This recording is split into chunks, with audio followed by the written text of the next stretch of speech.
नमस्कार। आप सब लोगों का इसरो गृह मिशन व्याख्यान में स्वागत है।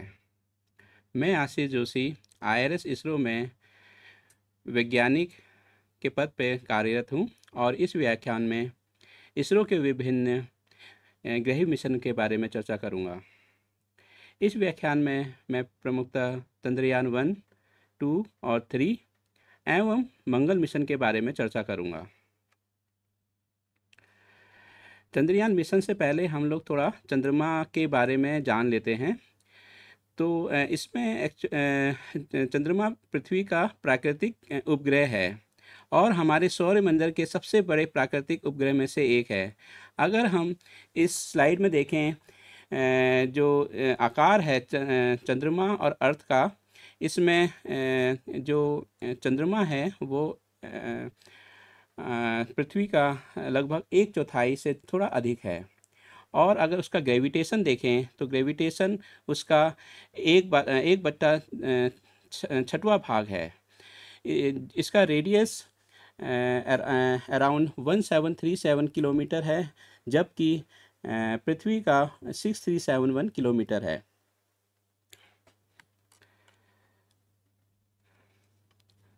पृथ्वी और चंद्रमा के अगर हम कक्षीय प्रणाली देखें तो जो चंद्रमा है वो पृथ्वी के एपोजी में अराउंड 4 लाख किलोमीटर है और पेरिजी में 3 लाख किलोमीटर है। एपोजी का मतलब होता है जहाँ पे अगर सबसे दूर की पोजीशन जब चंद्रमा पृथ्वी के चारों ओर चक्कर लगाता है, और पेरिजी वो पोजीशन होती है जो सबसे पास होती है पृथ्वी के, और उसकी औसत गति अराउंड 1 किलोमीटर पर सेकंड है मून की। और चंद्रमा को पृथ्वी के चारों ओर एक चक्कर पूरा लगाने में 29.5 दिन लगते हैं। चंद्रमा का ऐसा वातावरण नहीं है जिसकी तुलना हम अन्य ग्रह के वायुमंडल से की जा सके। वहाँ पे बहुत कम वातावरण है, जिसमें से प्रमुखतः हीलियम, नियॉन, आर्गन और हाइड्रोजन गैसेस पाई जाती हैं।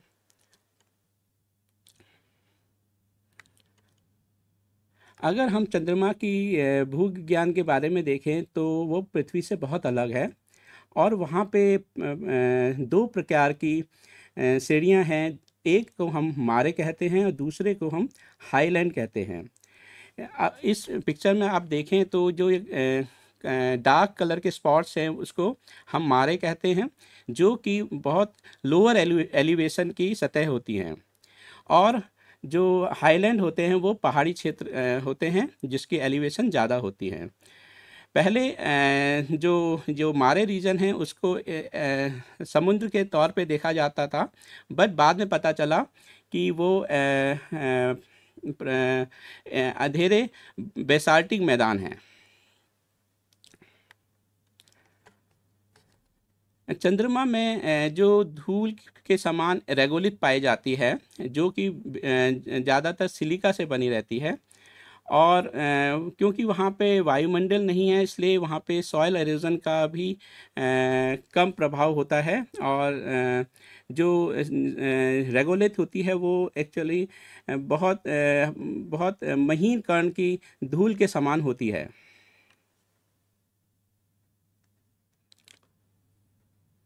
अगर हम जो चंद्रयान के हाइड्रोलॉजी और जल विज्ञान की बात करें तो वहाँ पे जल लिक्विड की फॉर्म में नहीं पाया जाता है, बट 2008 में चंद्रयान 1 ने पानी की अस्तित्व की पुष्टि की और वो एक वाटर आइस के फॉर्म में पाया जाता है। वहाँ पे क्योंकि वहाँ का बहुत कम वायुमंडल दबाव है, इसलिए जो वाटर है वो लिक्विड की फॉर्म में एग्जिस्ट करना बहुत मुश्किल है। विभिन्न देशों ने चंद्रमा पर बहुत सारे मिशन किए हैं, जिसमें रसिया और यूएसए की संस्था नासा ने और भारत ने भी कई चंद्रमा पे मिशंस भेजे हैं, जो कि रसिया ने लूना 2, लूना 3 जो कि 1959 से स्टार्ट किया था।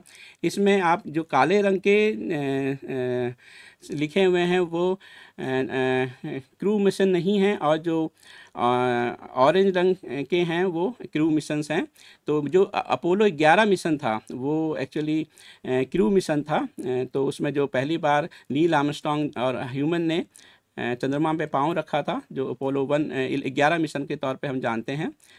और हाल के वर्षों में चाइना और इंडिया ने विभिन्न प्रकार के चंद्रयान में मिशंस किए, जो कि 2008 में इसरो ने चंद्रयान 1 और चाइना ने चैंग 3, 4 और 5 किया है। और इसरो ने 2019 में चंद्रयान 2 और पिछले वर्ष चंद्रयान 3 इसरो ने लॉन्च किया।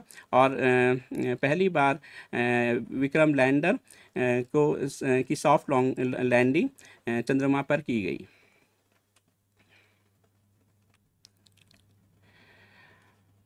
अब हम जो इसरो के जितने भी चंद्रमा के मिशन हैं उसकी चर्चा करते हैं, जिसमें मुख्यतः चंद्रयान 1, 2 और 3 शामिल हैं। जो चंद्रयान 1 मिशन था वो 22 अक्टूबर 2008 को PSLV C-11 रॉकेट द्वारा लॉन्च किया गया था। जो उसमें विभिन्न प्रकार के सेंसर्स होते हैं, उसको हम लोग पेलोड कहते हैं। उसमें उन पेलोड में से 5 हमारे स्वदेशी थे और 6 विभिन्न देशों के अन्य देशों ने अपने अपने पेलोड उसमें चंद्रयान 1 में रखे हुए थे। चंद्रयान 1 का मिशन का जीवन काल 2 वर्ष का था और उसमें मुख्य रूप से चंद्रमा की सरफेस टोपोग्राफी और मिनरलॉजी को समझना मुख्य उद्देश्य था। जो चंद्रयान के डिफरेंट मिशन चरण जो बोलते हैं वो थे, पहला मिशन फेज़ जो बोलते हैं उसको कहते हैं अर्थ सेंट्रिक फेज़, और दूसरे फेज़ को हम बोलते हैं लूनर ट्रांसफ़र फेज़, और थर्ड फेज़ को हम बोलते हैं मून सेंट्रिक फेज़। तो अगर आप इस डायग्राम में देखेंगे तो 22 अक्टूबर 2008 को श्रीहरिकोटा से लॉन्च करने के बाद चंद्रयान 1 को 22,860 किलोमीटर की एपोजी और 255 किलोमीटर की पेरिजी के साथ एक इलिप्टिकल ऑर्बिट में डाला गया। तो आप इस डायग्राम में देखेंगे जो अलग अलग अंडाकार ऑर्बिट्स हैं, जो कि इलिप्टिकल ऑर्बिट्स हम कहते हैं। उसकी जो सबसे पास वाली जो पोजीशन है उसको हम पेरिजी बोलते हैं, और जो दूर वाली पोजीशन को हम एपोजी बोलते हैं। तो जो इनिशियल में हम लोगों ने जो किया था वो उसकी पेरिजी थी 255 किलोमीटर और एपोजी थी 22,000 किलोमीटर। सो इस मिशन प्रोफाइल में हमने डायरेक्ट जो चंद्रयान को मून में नहीं भेजा था, बल्कि हमने अलग अलग उसकी एपोजी को बदल के और ऑर्बिट को बढ़ा के उसके चंद्रमा के समीप गए थे। तो ये इससे हमारा काफ़ी ईंधन बचा था इस तरह की मिशन प्रोफाइल के द्वारा। इसमें अगर हम देखें तो पहली जो ऑर्बिट है और इसके बाद हम लोग एक रॉकेट फायरिंग करते हैं जिससे ऑर्बिट मैनूवर किया जाता है और इसकी एपोजी हमें बढ़ाई जाती है। और जैसे ही ये एपोजी अराउंड 3,80,000 किलोमीटर के पास पहुंची तो अर्थ का ग्रेविटेशन कम हो गया और वो पृथ्वी के ग्रेविटेशन में आ गया। और उसके बाद का चरण जो हम उसको बोलते हैं वो होता है मून सेंट्रिक फेज़। तो हम लोग इसमें क्या करते हैं कि हम एपोजी बढ़ाते जाते हैं और जब ये चंद्रमा के समीप चले जाता है और तब वो चंद्रमा के ग्रेविटेशन में आ जाता है और फिर हम लोग इसकी दोबारा से ऑर्बिट को कम करते हैं। तीसरा जो चरण होता है उसको कहते हैं मून सेंट्रिक फेज़। तो एक बार जब वो मून के ग्रेविटेशन में आता है तो उसकी अलग अपोजी और पेरिजी अलग अलग रहती है। तो उसमें वो भी एक अंडाकार एलिप्टिकल ऑर्बिट होती है।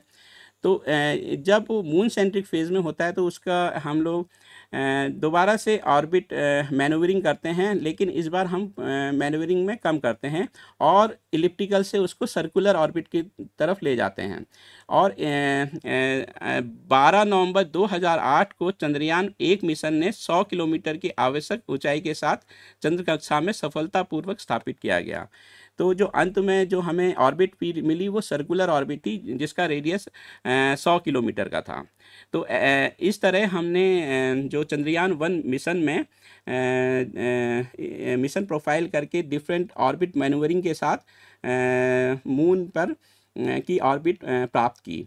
जो चंद्रयान 1, 2 और 3 हैं उसमें तीनों में हमने इसी प्रकार की मिशन प्रोफाइल करी थी और जो चंद्रमा पर की कक्षा में प्रवेश किया था।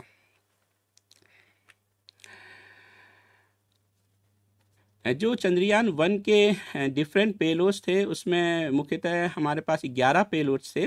तो 11 पेलोड में से 5 हमारे स्वदेशी थे और उसमें से 6 हमारे विभिन्न देशों से लिए थे।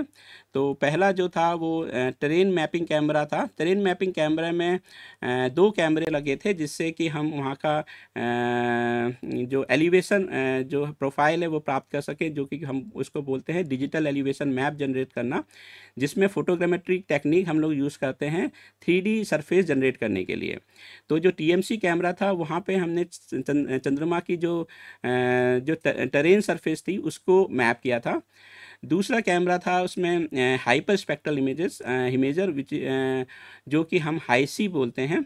हाईसी हाइपर स्पेक्ट्रल सेंसर है और उसमें हम डिफरेंट जो मिनरल्स होते हैं मून में उसके बारे में जानकारी लेते हैं। उसके बाद lunar laser ranging instrument LLRI जो कि एक लिडार था, उससे भी हम 3D प्रोफाइल जो चंद्रमा की है वो अर्जित करते हैं। इसके अलावा अलग अलग इंस्ट्रूमेंट जैसे कि एक्सरे स्पेक्ट्रोमीटर, मून इम्पैक्ट प्रेब और मिनीसार जो कि डिफरेंट पर्पस के लिए हमने चंद्रयान 1 मिशन पे डाले थे, जो कि मुख्यतः डिफरेंट मिनरल्स और वहाँ का कैसा सतह है और उसका एटमॉस्फेयर कैसा है उसके बारे में जानकारी प्राप्त की थी। इसमें से अगर हम देखें तो जो मिनीसार था वो सिंथेटिक अपर्चर रडार है। वो एस बैंड का सार था। वो भी वहाँ की जो डाइलेक्ट्रिक कांस्टेंट है जो चंद्रमा पे उसके बारे में जानकारी के लिए हमने चंद्रयान 1 पे पेलोड पे डाला था। जो MIP चंद्रयान 1 पे था उसको हम बोलते हैं मून इम्पैक्ट प्रोब। वो एक्चुअली हमने इसलिए डाला था कि उस टाइम ऑर्बिटल केवल चंद्रमा के चक्कर लगा रहा था, लेकिन मून इम्पैक्ट प्रोब हमने उसकी ऑर्बिट से हार्ड लैंडिंग कराई थी। वो सॉफ्ट लैंडिंग नहीं थी, हार्ड लैंडिंग थी। और 14 नवंबर 2008 को MIP चंद्रमा की सतह पर पहुंचा तो भारत चंद्रमा पर अपना राष्ट्रीय ध्वज फहराने में चौथा देश बन गया था। और वो सैकलेटन क्रेटर के पास उसने हार्ड क्रैश किया था और उसमें भी एक सेंसर था जिसको हम चेस बोलते हैं। जो चंद्रयान से हमारे पास क्या साइंस के परिणाम प्राप्त हुए और वैज्ञानिक परिणाम प्राप्त हुए, तो उसमें डिफरेंट पेलोड थे जो कि हम कहते हैं मून मिनरल मैपर जो कि MQ और MIP जो कि चेस पर था और मिनीसार।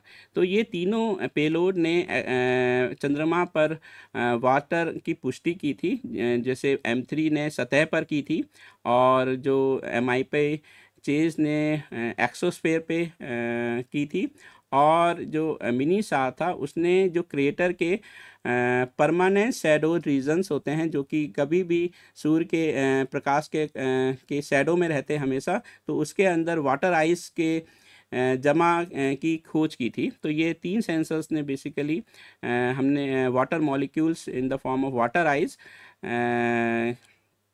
की खोज की थी।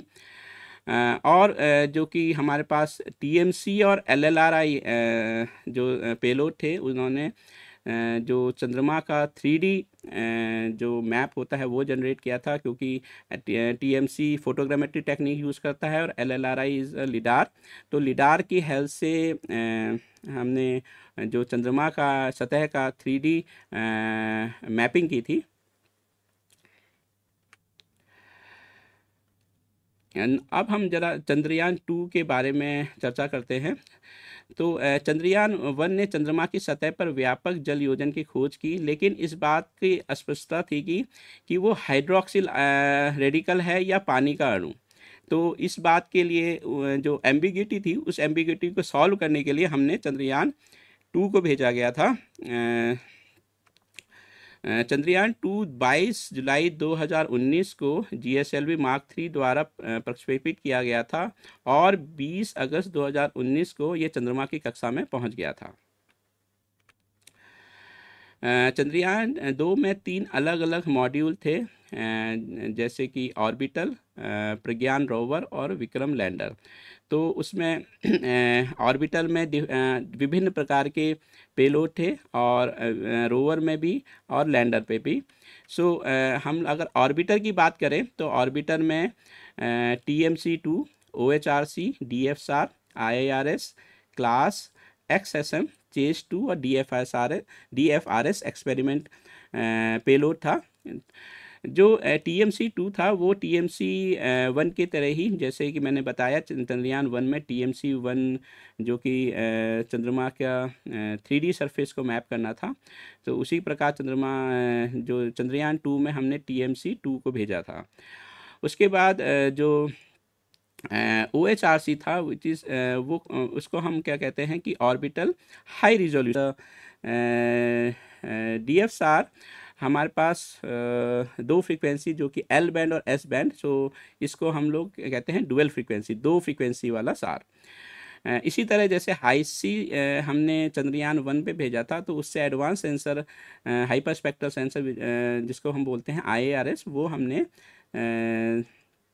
चंद्रयान 2 पे भेजा था। इसी प्रकार से क्लास सोलर एक्सरे मॉनिटर, जो कि चंद्रमा की सतह पे क्या कंपोजिशन है उसके लिए हमने भेजा था। दोनों क्लास और XSM उसका मॉनिटर करते हैं। तो इस प्रकार से ये डिफरेंट पेलोड ऑर्बिटर पे थे कि वो पृथ्वी चंद्रमा के चारों ओर चक्कर लगा के सारे पेलोड काम करते हैं। इसके अलावा जो विक्रम पे पेलोड थे, विक्रम जो लैंडर था, उसका उद्देश्य था कि वहाँ पे लैंड करना, और उसके अंदर और वहाँ के उसमें डिफरेंट सेंसर्स थे, जो कि रंभा, चेस्ट और इल्सा, जो कि उनका अलग अलग कार्य प्रणाली थी, जो कि वहाँ का थर्मल, यानी कि वहाँ का कितना तापमान है वो जानना, और कैसे आइनोस्फेयर का कैसा कंपोजिशन है एटमॉस्फेयर का, और सिस्मिक एक्टिविटी कैसी है, जो कि लूनर सिस्मिक एक्टिविटी के माध्यम से पता चलती। ये सब हमारे पास लैंडर पेलोड में शामिल थे। इसी प्रकार जो रोवर था वो लैंडर के साथ था, और जब उसका उद्देश्य था कि वो चंद्रमा की सतह पर जाए और इन सिटू एक्सपेरिमेंट करे, और उसका जो चंद्रमा की सतह पर डिफरेंट जो मिनरल्स है उसकी कंपोजिशन का पता लगाए। और उसमें जो पेलोड लगे थे उसको लिप्स और अल्फा पार्टिकल एक्सरे स्पेक्ट्रोमीटर की मदद से वहाँ की सतह पर क्या क्या डिफरेंट एलिमेंट्स हैं उसका पता लगाना था। चंद्रयान 2 का भी मिशन प्रोफाइल चंद्रयान 1 की तरह ही था। जैसे कि मैंने पहले बताया, उसमें 3 टाइप की ऑर्बिट थी, कि एक हम उसको जो बोलते थे जियो अर्थ सेंट्रिक फेज, और लूनर सेंट्रिक फेज, और लूनर ट्रांसफ़र ट्रेजेक्टरी। तो उसी प्रकार से हमने जो चंद्रयान 1 मिशन में किया था, 3 टाइप की ऑर्बिट, उसी प्रकार से हमने चंद्रयान 2 में भी मिशन प्रोफाइल अपनाई थी, जिसमें कि बेसिकली पहले हमने अर्थ के चारों ओर चक्कर लगाया, फिर हमने लूनर ट्रेजेक्टरी अपनाई, और फिर हमने जो मून सेंट्रिक फेस हम जिसको बोलते हैं, मून की कक्षा में गए। चंद्रयान 2 में ऑर्बिटल तो अभी भी काम कर रहा है, उसमें डिफरेंट पेलोड हैं, वो अच्छी तरह से काम कर रहे हैं, और अभी भी हमें डिफरेंट डेटा हमें प्रोवाइड करा रहे हैं। लेकिन चंद्रयान 2 में जब हम लैंडिंग के पहले चरण हमारा सक्सेसफुल इवेंट था, जो कि पहले चरण के दौरान 30 किलोमीटर से 7.4 किलोमीटर तक उसने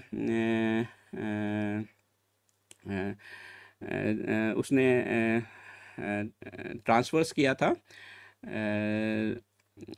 चंद्रमा की तरफ, लेकिन दूसरे चरण में कुछ सॉफ्टवेयर गड़बड़ के कारण उसने संपर्क खो दिया, तो वो वहाँ पे लैंडिंग चंद्रयान 2 में नहीं हो पाई थी। परंतु जो ऑर्बिटर है वो अभी भी काम कर रहा है और उसमें हम लोग डिफरेंट सेंसर से काफ़ी डेटा एकत्रित कर रहे हैं। जो हम चंद्रयान 2 से क्या साइंस मिशंस मिले हमें, तो उसमें बेसिकली हम क्लास एक्सरे फ्लोरेसेंस प्रयोग ने पहली बार एक्सरे से चंद्रयान सतह का पूरा मैपिंग करी है और चंद्रयान पर सोडियम की प्रचुरता की खोज की है। और जो कि हमारे पास एम्बिग्यूटी थी वाटर और हाइड्रोक्सिल आयन की चंद्रयान 1 मिशन पे, उसको चंद्रयान 2 में सॉल्व किया था, एम्बिग्यूटी को दूर किया था और स्पष्ट लक्षण दिखाया था उसका कि OH आयन और H2O वाटर मॉलिक्यूल का। और जो चंद्रमा के एक्सोस्फेयर में आर्गन 40 का पता चला, जो कि चेस 2 के सेंसर के द्वारा। और जो कि मैंने पहले बताया कि OHRC जो कि हाई रिजोल्यूशन कैमरा है, उसने 25 सेंटीमीटर के रेजोल्यूशन से और 0.25 मीटर के रेजोल्यूशन से चंद्रमा का मैपिंग करी है। तो ये सब हम लोग अभी भी चंद्रयान 2 का डेटा यूज़ कर रहे हैं, जो कि ऑर्बिटल से प्राप्त हो रहा है। इसके बाद हम जो हमारा सक्सेसफुल मिशन चंद्रयान 3 था, जो कि सफल लैंडिंग करी थी, उसके बारे में चर्चा करते हैं। जो चंद्रयान 3 चंद्रयान 2 का फॉलो वन मिशन था, जिसका उद्देश्य था चंद्रीय सतह पर सुरक्षित सॉफ्ट लैंडिंग का प्रदर्शन करना। तो उसमें से हमारे पास स्वदेशी लैंडर मॉड्यूल था और एक प्रोपोर्शनल मॉड्यूल और एक रोवर था। तो उसमें हमारे पास 3 प्रकार के मॉड्यूल थे, तो लैंडर, रोवर और प्रोपोर्शनल मॉड्यूल। और जो प्रोपोर्शनल मॉड्यूल था उसका उद्देश्य था कि जो लैंडर और रोवर के कॉन्फ़िगरेशन को 100 किलोमीटर की चंद्र की कक्षा तक ले जाना था। चंद्रयान 3 14 जुलाई 2023 को LVM M3 M4 द्वारा प्रक्षेपित किया गया था और 23 अगस्त 2023 को चंद्रमा के दक्षिणी ध्रुव पर सफलतापूर्वक लैंडिंग की थी और सॉफ्ट लैंडिंग करने वाला पहला देश बन गया था। चंद्रयान 3 के मुख्य उद्देश्य थे चंद्रयान सतह पर सुरक्षित और सॉफ्ट लैंडिंग का प्रदर्शन करना, चंद्रमा पर रोवर को घुमाना और वहाँ पे इन सिटू वैज्ञानिक प्रयोग करना। तो इस जो स्लाइड में हम देख रहे हैं उसके 3 जो लैंडर मॉड्यूल, रोवर मॉड्यूल और प्रोपोर्शनल मॉड्यूल। तो जो हमारा लैंडर वॉल्यूम था उसमें हमारे पास डिफरेंट सेंसर्स थे, जैसे कि इसमें देख रहे हैं रंभा सेंसर, चेस्ट पेलोड, और रोवर पे हमारे पास इल्सा पेलोड और डिफरेंट प्रकार के, जैसे कि जो लैंडिंग के वक्त हम कह सकते हैं। इसके बाद हम जो डिफरेंट सेंसर्स की बात करें जो कि लैंडर, रोवर और प्रोपोर्शनल मॉड्यूल में थे, उसके हम देखें तो उसमें एक रंभा था, चेस था, इल्सा और एलआरए था। रोवर में APXS और लिप्स, और जो मॉड्यूल प्रोपोर्शनल मॉड्यूल था उसमें सेप था, जो कि spectro polarimetry for habitable planet earth payload था। तो चंद्रयान 3 का मिशन प्रोफाइल भी चंद्रयान 1 और 2 की तरह ही था। इसमें कि डिफरेंट 3 टाइप की मिशन प्रोफाइल थी। पहला अर्थ प्रोफाइल, जो कि हम बोलते हैं कि जियो सेंट्रिक और अर्थ सेंट्रिक प्रोफाइल। दूसरा था लूनर ट्रांसफर ट्रेजेक्ट्री और तीसरा था मून सेंट्रिक फेज।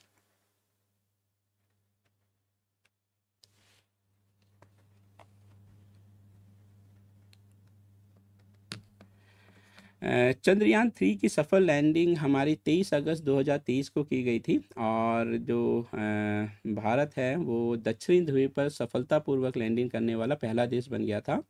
जो लैंडिंग साइट थी उसका जो लैट लॉन्ग था वो था हमारा 69.373 साउथ और 32.319 ईस्ट। और ये लैंडिंग साइट जो चंद्र के क्रेटर्स थे वो मैंजिनस C और सिम्पेलियस N के बीच में स्थित है। इस तरह से जो 23 अगस्त 2023 को हमने सफलतापूर्वक विक्रम लैंडिंग की लैंड किया था। और 24 अगस्त को हमने सफलतापूर्वक रोवर का चंद्रमा की सतह पर कदम रखा था उसकी हेल्प से। अगर हम लैंडर, क्योंकि लैंडर में भी एक कैमरा था इसको हम बोलते हैं लैंडर इमेजर, तो हम इस स्लाइड में देखते हैं कि जो कि डिफरेंट इमेजेस ली गई थी लैंडर इमेजर के द्वारा। जैसे आप देख रहे हैं ये चंद्रमा की सतह है और ये विक्रम लैंडर है जो कि लैंड कर रहा है। तो जैसे जैसे वो पास पहुंच रहा है तो आप देख रहे हैं कि पहले उसने पहली इमेज में थोड़ा सा ये जो चंद्रमा की सतह दूरी पर दिखाई दे रही है। जैसे वो लैंडिंग के वक्त आ रहा है तो चंद्रमा की सतह और पास में दिख रही है। और ये इमेजेस आपके रोवर की हैं, जो रोवर जब चंद्रमा की सतह पर निकला था और विक्रम लैंडर से बाहर निकलते हुए की तस्वीरें हैं। तो ये पहली तस्वीर है और ये जब उसने पहली बार चांद की सतह पर कदम रखा था रोवर ने, जो उसकी तस्वीरें हैं जो कि लैंडर इमेजर पे है एक्चुअली। तो लैंडर इमेजर में एक कैमरा था जिससे कि सक्सेसफुल लैंडिंग की हेल्प मिली और उसने रोवर की इमेजेस भी एक्वायर करी। कुछ और तस्वीरें हैं लैंडर इमेजर की जो कि चंद्रमा की सतह पर उसने ली थी। तो आप देख सकते हैं जैसे कि ये रोवर है और ये चंद्रमा की सतह है जो कि लैंडर इमेजर के द्वारा ली गई थी। जो रोवर था उसमें भी एक कैमरा था, उसको बोलते हैं नैव कैम, जो कि उसमें दो कैमरे थे। दो कैमरे की हेल्प से 3D इमेज जनरेट करना और उसका जो मूवमेंट है और जो डेप्थ का जो आभास है वो प्राप्त करना। तो जो उसकी रोवर में नैव कैम की मदद से जो तस्वीरें ली गई थी, तो आप देखेंगे ये जो रोवर का पाथ है वो स्पष्ट रूप से दिख रहा है चंद्रमा की सतह पर। और ये जो विख्यात इमेज है विक्रम लैंडर की, जो कि रोवर के द्वारा ली गई थी। तो आप देख सकते हैं कि चंद्रमा की सतह पर कैसे विक्रम लैंडर की फ़ोटो रोवर के द्वारा ली गई थी। तो पहली फ़ोटो में आप देखेंगे कि विक्रम लैंडर ने रोवर की फ़ोटो एकत्रित की थी और इसमें रोवर ने चंद्रमा की सतह की फ़ोटो और विक्रम लैंडर की फ़ोटो ली थी। और ये तीसरी फ़ोटो में भी आप देख सकते हैं कि कैसे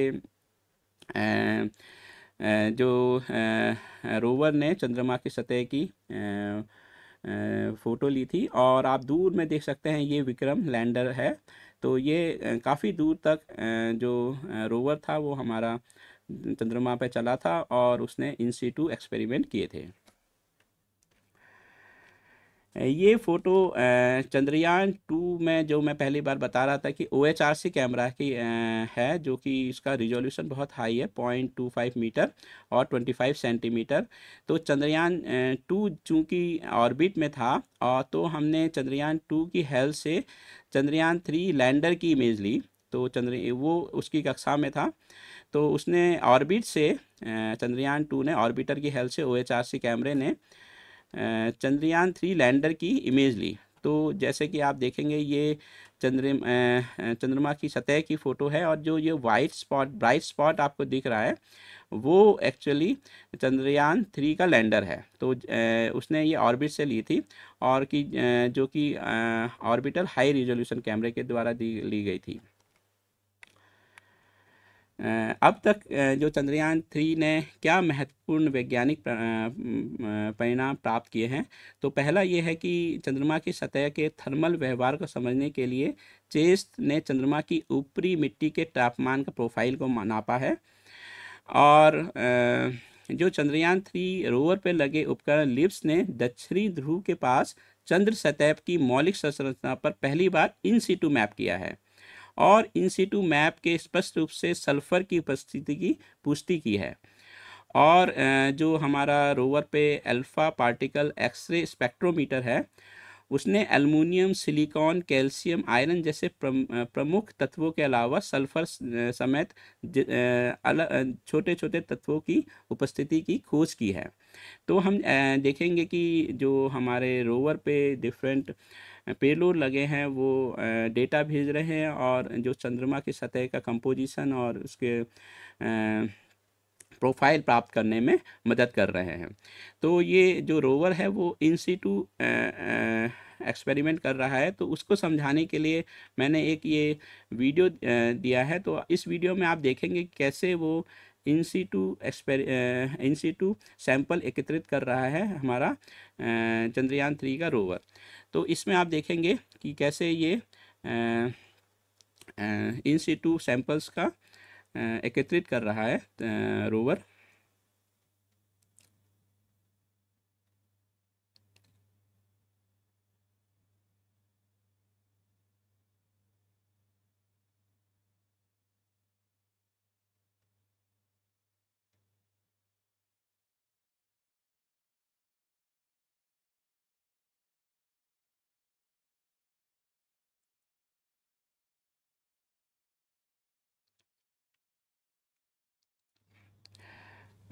अब मैं थोड़ी बात मंगलयान के बारे में करूँगा। तो हमने देखा जैसे कि हमारे 3 सक्सेसफुल मिशन चंद्रयान 1, चंद्रयान 2 और चंद्रयान 3 के द्वारा हमने चंद्रमा की सतह पर डिफरेंट एक्सपेरिमेंट कर रहे हैं और ऑर्बिटल और जो रोवर है और लैंडर की हेल्प से डिफरेंट डिफरेंट पेलोड की हेल्प से हम लोग चंद्रमा की सतह की जानकारियाँ प्राप्त कर रहे हैं।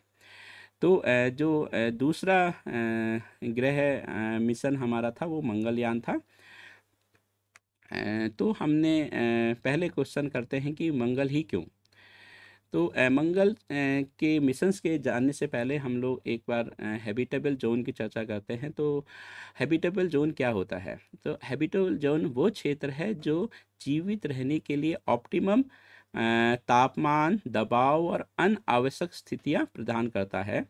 तो अगर हम सोलर सिस्टम में देखें तो जो ये बेल्ट है जिसमें कि शुक्र, पृथ्वी और मंगल जो हैं वो हैबिटेबल जोन में आते हैं, कि जहाँ पर लाइफ की संभावना हो सकती है। अर्थ में है ही, और कहाँ पे मार्स और वीनस पर हो सकती है।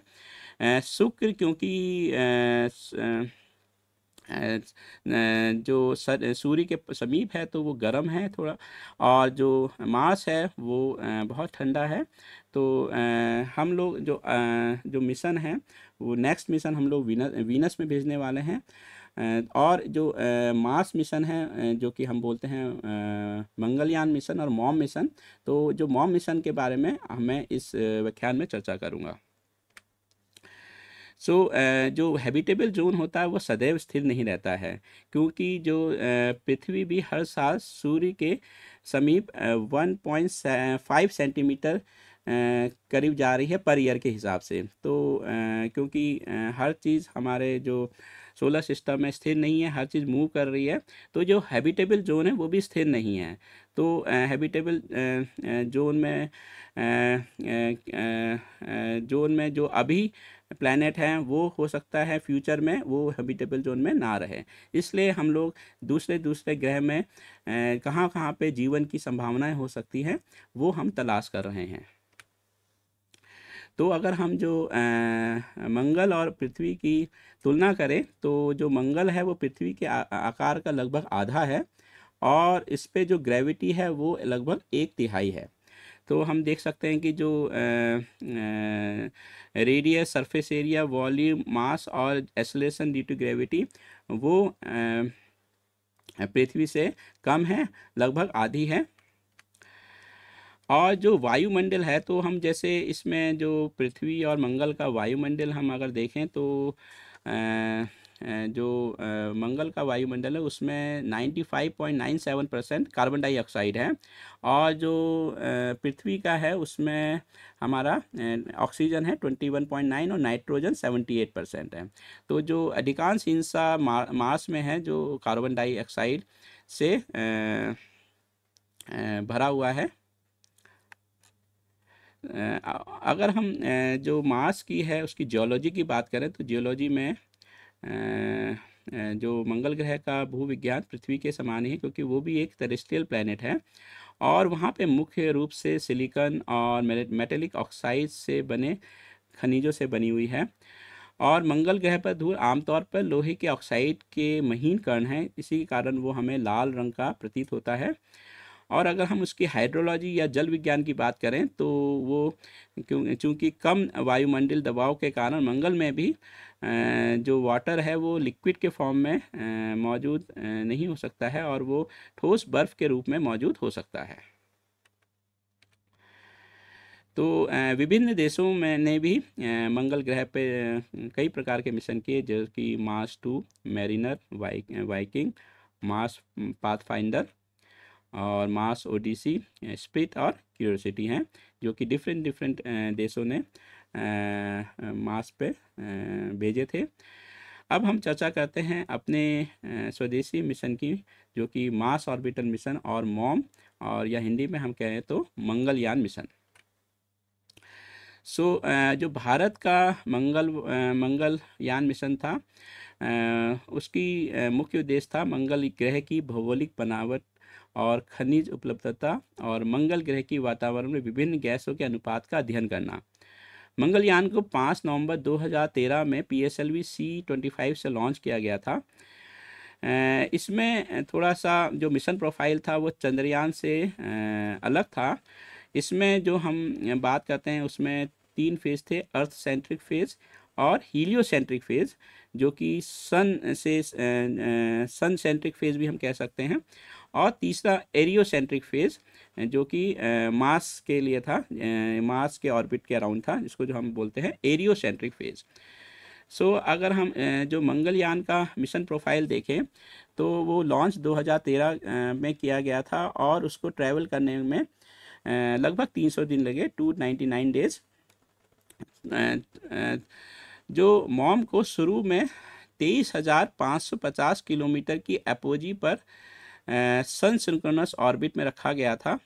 तो जो उसकी एपोजी थी, जो जहाँ पे जो उसके एपोजी का मतलब होता है सबसे दूर की दूरी, तो जो एपोजी थी वो 23,550 किलोमीटर थी। और उपग्रह को हेलियोसेंट्रिक चरण में लाने के लिए पेरिजी में 8 कक्षीय उत्थान दिए गए। ओके, तो इसमें जो ऑर्बिटल रेजिंग मैनूवरिंग की थी वो पेरिजी में की थी और 8 मैनूवरिंग करी गई थी, और उसके बाद 3 और सुधार करके उसको सन की ऑर्बिट में लाया गया था, जो कि हम बोलते हैं हीलियोसेंट्रिक चरण। तो पहले वो अर्थ के ग्रेविटी में था और उसके बाद हमें ये सन की ग्रेविटी में आया, और 24 सितंबर 2014 को मॉम को एरियोसेंट्रिक चरण में शामिल किया गया। तो जैसे ही वो जो मंगल के समीप आया तो उस टाइम हमने उसका ऑर्बिट मैनूवर करके जो एरियोसेंट्रिक फेज़ में जो हमारा मंगलयान था उसके फेज़ में डाल दिया, ताकि वो मार्स की ग्रेविटी में आ जाए और वो मार्स के चारों ओर चक्कर लगाए। तो जैसे कि चंद्रमा में हमने किया था कि बेसिकली पहले वो अर्थ सेंट्रिक फेज़ में था, फिर वो मून सेंट्रिक फेज़ में गया, लेकिन यहाँ पे हमारे पास पहले वो अर्थ सेंट्रिक फेज़ में गया, उसके बाद वो हीलियोसेंट्रिक फेज़ यानी कि सन के अराउंड गया, फिर वो मार्स के ऑर्बिट के अराउंड गया। जो मंगलयान पे पेलोड थे वो basically methane sensor for Mars, जिसको हम MSM बोलते हैं, और वो मीथेन की मार्स पे मीथेन है कि नहीं उसका पता लगाने के लिए हमने भेजा था, और मार्स कलर कैमरा जो कि MCC, और फोटोमीटर भेजा था, और एक मेन का था मार्स एक्सोस्फेरिक न्यूट्रल कंपोजिशन एनालाइजर, और thermal infrared imaging spectrometer TIS। तो ये डिफरेंट पेलोड हमने मार्स मिशन पे भेजे गए थे, जो कि मीथेन का और उसका जो डिफरेंट जो एटमॉस्फेरिक कैसा आपका कंपोजिशन है और वहाँ का क्या तापमान है, थर्मल प्रॉपर्टीज़ क्या है, वो जानने के लिए हमने विभिन्न प्रकार के पेलोड हमने मार्स मिशन में भेजे थे। तो जो मार्स के मून्स हैं उसको हम फोबोस और डिमोस कहते हैं, जिसका रेडियस 11.26 किलोमीटर है और दूसरे का 6.2 किलोमीटर है। तो अगर हम देखेंगे कि जो मंगलयान द्वारा जो फ़ोटो खींची गई थी मून के मार्स के मून की, तो उसमें हम देख सकते हैं कि फोबोस और डिमोस की, फोबोस थोड़ा बड़ा है और डिमोस हमारा छोटा है। तो ये मंगलयान द्वारा एमसीसी कैमरे के द्वारा फ़ोटो ली गई है मून के मार्स के मून्स की, फोबोस और डिमोस की। तो आपको देखने में प्रतीत हो रहा होगा कि जो आकार है दोनों का अलग अलग है। जो हमने मंगल मिशन भेजा था, क्योंकि हमने जो मिशन प्रोफाइल थी वो सीधे ना भेज के हमने ऑर्बिट मैनूवरिंग की हेल्प से भेजी थी, कि हमने 3 फेजेस पे भेजा था। तो उससे काफ़ी हमारा ईंधन की काफ़ी बचत हुई थी। तो अगर हम दूसरे मंगल मिशन की हम तुलना करें दूसरे देशों की, तो हमारा जो मिशन था वो अराउंड 74 मिलियन यूएस डॉलर में, जो कि भारतीय रुपए में 450 करोड़ आईएनआर में हुआ था, जो कि काफ़ी सस्ता मिशन था, क्योंकि हमने डायरेक्ट ना भेज के उसको ऑर्बिट मैनूवरिंग के हेल्प से 3 चरणों में भेजा था मार्स की कक्षा में। और हमने डिफरेंट पेलोड की हेल्प से जो मार्स की सतह की जानकारी प्राप्त की थी। तो हम सारांश में मैं बताना चाहूँगा कि इस व्याख्यान में हमने देखा कि कैसे भारत ने डिफरेंट ग्रही मिशंस किए हैं चंद्रमा के लिए, चंद्रयान 1, चंद्रयान 2 और चंद्रयान 3, और मंगल ग्रह के लिए मंगलयान। तो हमारे भविष्य के जो मिशंस हैं वो है चंद्रयान 4 और वीनस मिशन, जो कि और गगनयान है, जो कि पहला मिशन है जो कि ह्यूमन को स्पेस तक ले जाएगा। तो ये डिफरेंट मिशंस हैं इसरो के, जो कि अपकमिंग हैं।